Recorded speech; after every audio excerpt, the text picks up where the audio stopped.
Welcome to our 2014 World Cup Corner. Heavyweights France and Germany have both made it through to the quarter-finals with wins over Nigeria and Algeria respectively.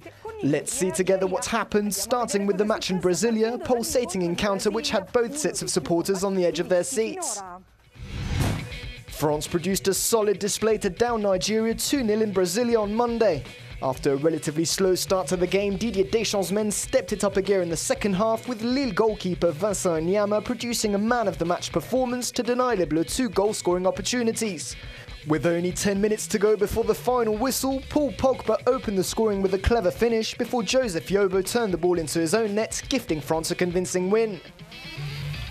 Germany also progressed after edging out a resilient Algeria side 2-1 in Porto Alegre. The game finished goalless after 90 minutes, with Die Mannschaft dictating play but unable to break the deadlock. Substitute Andre Schurrle eventually found the back of the net in extra time following good work down the left from Thomas Müller. Mesut Ozil added a second in the 120th minute to seal the win, with Abdelmoumene Djabou netting in the dying moments to salvage some pride for team coach Vahid Halilhodžić. After tonight's fixtures, we'll know the names of all the teams who have made it through to the quarter-finals. Argentina will take on Switzerland before Belgium and the United States battle it out in what should be a tight affair in Salvador. Having relied on former Ballon d'Or Lionel Messi for most of their goals so far at this World Cup, Argentina fans will be hoping the rest of the squad can step it up a gear when they take on Switzerland in Sao Paulo. Paris Saint-Germain winger Ezequiel Lavezzi is set to replace the injured Sergio Aguero, while Switzerland boss Ottmar Hitzfeld has no fresh injury concerns ahead of the game and is likely to stick with the same team who beat Honduras 3-0 in their final group fixture. This will be the 7th international meeting between the two sides, with Argentina remaining unbeaten till now. The winner will face either Belgium or the United States in Brasília on the 5th of July, with Eden Hazard's teammates bidding to reach their first quarter-final since 1986. Despite boasting a great strike force, the Red Devils are looking particularly vulnerable at the back, with Vincent Kompany struggling with a groin problem and Thomas Vermaelen yet to recover from a hamstring strain.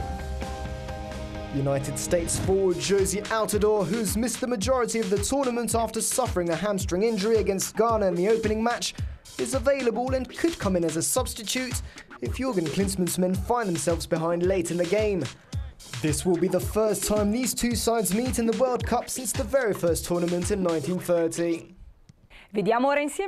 Well, how are these matches going to finish? We're going to have a stab at guessing, even though we might be very wrong, of course.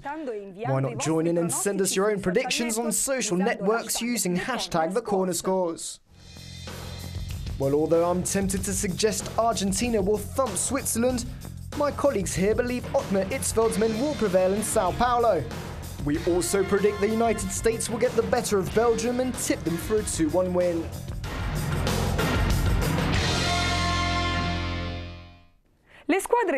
A national team returning home from a World Cup defeat can often face the wrath of angry fans.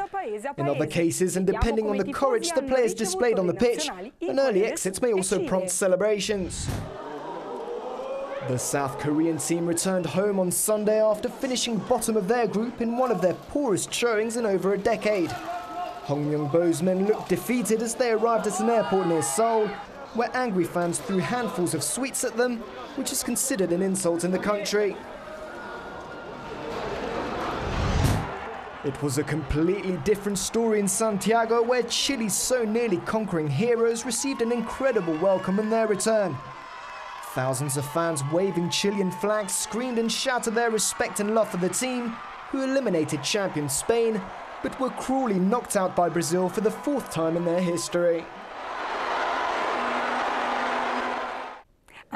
Well, that's it for today's World Cup Corner. We'll be here every day for the month-long tournament in Brazil.